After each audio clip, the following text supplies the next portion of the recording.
All right, Jontay Porter is the brother of Michael Porter of the Nuggies, and he's been pulled from the Raptors lineup. Yeah, and he is under investigation by the NBA following what they say are multiple instances of betting irregularities over the past several months. So we've got two games specifically in this story that are being looked at. One is January 26th against the Clippers. There was increased betting interest on the under for Porter's props, which for the night were set at around 5.5 points, 4.5 rebounds, and 1.5 assists. There was also an over-under for Porter's made three-pointers, which was 0.5. That night, he played 4 minutes before leaving the game because of what the Raptors said was a re-aggravation of an eye injury he had suffered 4 days earlier in a game against the Grizzlies. He did not score against the Clippers, had 3 rebounds and 1 assist, and did not attempt a three, meaning the under hit on all of the props. The next day, as part of a daily report to users on betting results, DraftKings Sportsbook reported that the under on Porter's three-pointers was the biggest money winner for bettors of any NBA player prop from games that night. see, and this is what I'm saying. When everyone's going to freak out over stories like this and be like, oh my God, now that legalized gambling, this stuff's popping up everywhere. First off, this is some dude that's on a two-way contract. He's a G League guy making league minimum. This is not LeBron James throwing games. And the moment you do crap like this, casinos and DraftKings aren't dumb. When all of a sudden they see these giant bets coming in on Jontay Porter's unders, and they all hit, yeah, they get a little suspicious. They don't like getting defrauded. So this stuff gets sniffed out. Whether it's the Alabama baseball coach, the stupid Iowa football players, they check these things. And these people get caught. Well, and the game backs up the irregularity because if somebody out there was just a whale who had a big bankroll and liked a trend and they bet on it, and his stat line looked normal and he played his normal amount, there wouldn't be a problem. But he leaves with this weird injury and his stats are off, and you're like, it just adds up. Like you're caught because what you thought would work did work, but you made it obvious to everyone else. Yeah, I mean, it seems pretty obvious. March 20th. In a game against the Kings, Porter played just 3 minutes before leaving the game because of what the Raptors said was an illness and did not return. He did not score, attempted and missed 1 shot, and had 2 rebounds. Sportsbooks had his over-under set at around 7.5 points and 5.5 reebs. No, I always thought this was going to be more along the lines. When I first heard the allegations, I was like, oh, how easy it is. Like, because the guy averages like 4 and 3. Like, if your over-under on rebounds is 5 and you grab 4, how easy it is for the rest of the game to not grab a rebound? Pretty simple. You know what's even easier than that? Hey, guys, I got the trot. Sorry, I'm not feeling well. I got to go sit down for the rest of the game. They're like, oh, no, we're going to miss your 11 minutes of production. And they sit you down. Meanwhile, you or whoever you have betting for you is cashing checks. The next day, DraftKings Sportsbook reported to its users that Porter's prop bets were the number one moneymaker from the night in the NBA. Yeah. Now, that's interesting because I wonder if that means just several giant bets or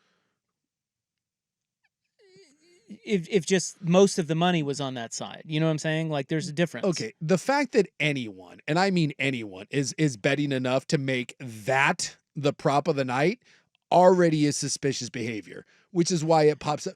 People are not betting large quantities of money or even a bunch of little quantities of money on Jontay Porter's. Well, they were because props. they said it was the number one moneymaker from the night. Again, they're doing that but because the common public isn't. The common public.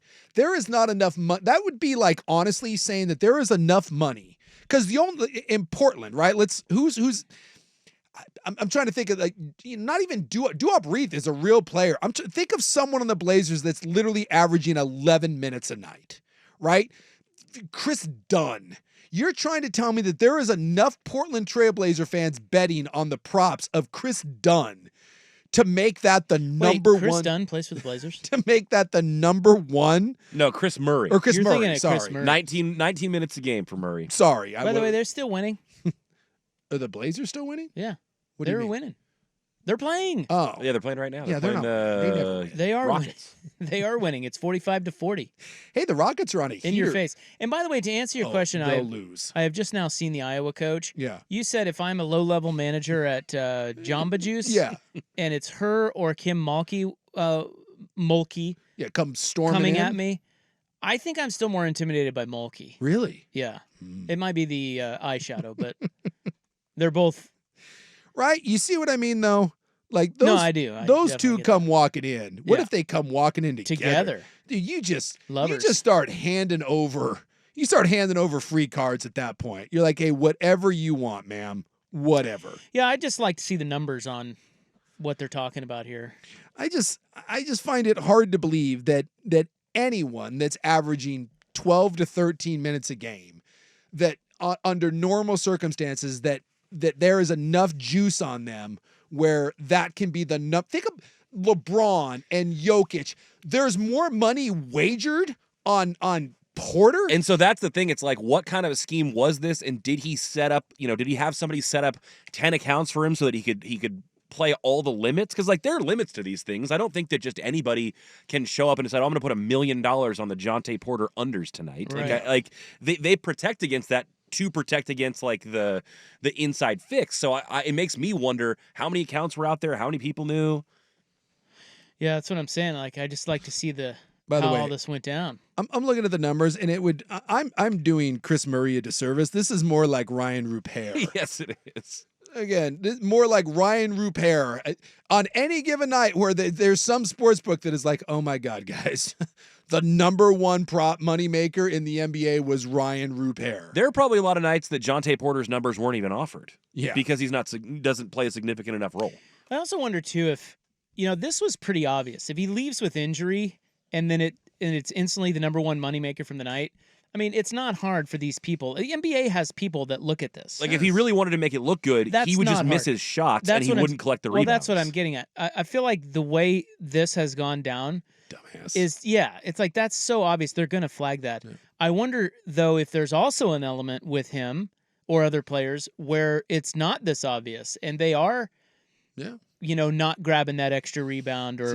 I see. I think it may be harder for people, the competitor in you, to throw plays, to tank plays, as it is to just say, I don't feel well, or my arm, I think I broke it. And then you go sit down for the rest of the night. But you really think you were going to get away with that? Well, apparently you did, because. Well, no, they didn't. They got him. Well, no, he did. He thought he was going to. Yeah. Yeah, but I mean, Jesus. I thought about this, like, when I was in college, I could have done this so easily because I was a center. I could have affected that game. You know how easy it would be for me to shave or make sure, like, to put one over the quarterback's head, to fumble a snap at the goal line. If you want to talk about how easy it would be to throw games, go find a center, because the quarterback, that's suspicious when a quarterback has a bad night. Me putting one over someone's head, hey, that can happen. Well, but this is even easier than that, because it would be like. They don't have this prop, but it would be like the prop of Jason Sukanik's over-under on number of snaps he makes in this game is 30. Make sure I don't do that. Just leave the game. Yeah. Make sure it's on the under, and you're good. My back just seized up. And I like that it's a re-aggravated eye injury, and I'm not feeling, my tummy hurts. Like, geez. And he did it twice. Did it twice. Stupid. What I want to know is the amount of dough, because you mentioned he's on a 2-way contract, like, so he's making a couple hundred G's a year. I would love to know how much was bet and how ridiculous it was for DraftKings to be like, okay. Well, that's what I was saying. That's why I want to see the numbers. Wait, what are the numbers? How did they spread this out? And how do they compare to what LeBron or Jokic's over-under was that night? Because that's insane. And by the way, nobody has ever accused the Porter family of being that smart. No, not like really. I don't know if you know anything about that whole situation. Yeah, there was like 3 brothers, and the dad was it's just dad was a piece of work. Yeah. Well, I think one of them just cost whatever career he had in the NBA. Boy, it sure seems like it. It may have just cost himself, because you get caught doing that, I don't care who you are. Thanks for coming. Enjoy playing. Well, he could probably still have a nice career overseas anyways, which is where he was heading. Go play for the Shanghai Lions. Isn't that where the French mob finds you in a bar and then says, hey, we need you to... Yeah. And let me say this. When the mob finds you overseas, then you just, Who was that was saying that? You do what they say. Who was somebody that? saying that, like, the French mob just came up to him in a bar? And that was like, it was the Vanderbilt quarterback, right? Oh, he said that was the Italian mob, but yeah, Italian it mob. was a Vandy quarterback. Who had played like 2 games total. Is there Third such thing string as or a something. French mob? Sure, there is. You don't think the mob exists in French? I would imagine most countries Yeah. have some sort of crime syndicate like I that. would just view him as kind of Well, that's my thing. I think just dainty. I'm going to say this. I'll bet you the Dainty French mob gangsters. terrifying. Because follow me on God this. dang, what do you think? When the Russian mob shows up, you're like, "Oh crap." When the cartels show up, oh crap, right? You instantly, like, you don't mess with them. When the French mob shows up, I'll bet you they got to do a little extra to get your respect because you're like, whatever, the French mob. Then they start pulling out toenails and start doing some weird stuff. I bet you the French mob is more violent and terrifying than others because they have to crank it up a notch. It's little man syndrome. Yeah, they call him the Camorra. They've been present in France since the early 80s. Yeah, you don't want to mess with that.